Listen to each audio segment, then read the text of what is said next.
I'm one of those guys that I guess I've faced a lot of challenges in life, and in those challenges, I've seen God be just amazingly faithful.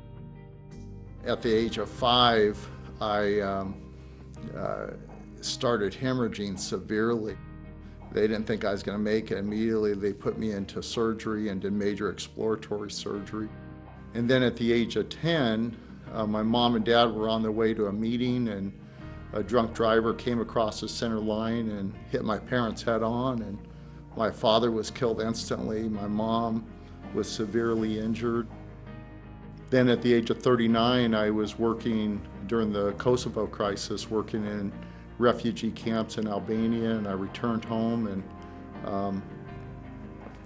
and 10 days later, I was actually in a lot better shape than I am now, but I ended up having triple bypass surgery, and the doctor said that it was just a miracle that I didn't die. 6 months ago, I went to it was a Friday afternoon, went to the optometrist, and I thought I needed some new glasses, and so the optometrist said that my optical nerves were swollen, and so immediately I went to St. John's, and they did an MRI and a CAT scan, and the doctor comes in after those tests, and he sits down, and immediately I was like, oh no, this isn't going to be good. And the doctor said, Steve, I'm so sorry, but you have a tumor behind your right eye that's bigger than a tennis ball, and he said, we're going to need to take it out tomorrow. And I had great confidence that God would, really go before me.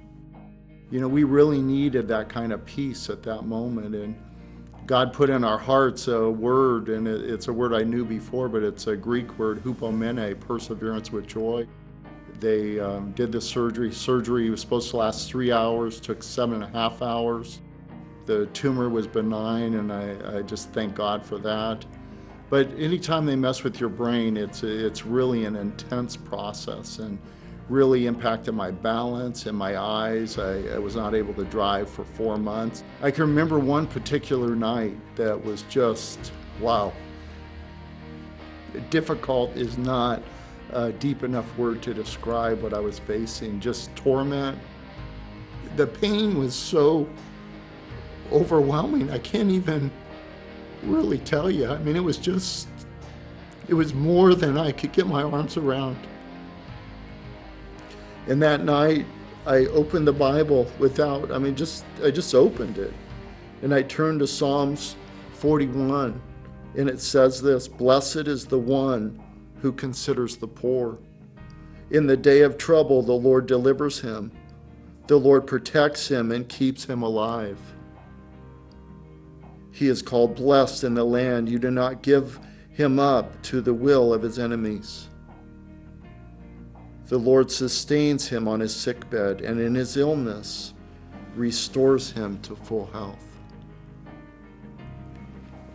I couldn't have written a better answer. I mean, I've worked with the poor for years, and that's just the heart God's put in me. And I read that, and it just gave me such a sense that, hey, Steve, you are going to make it, and that God is going to help you get back to health. And my prayer is that as I move ahead, that I will be able to show that goodness to other people. And one of my big passions is just to see us as followers of Christ show Christ's compassion. And I know this to be true. If we truly have a passion for God, then we must demonstrate it by having compassion for people.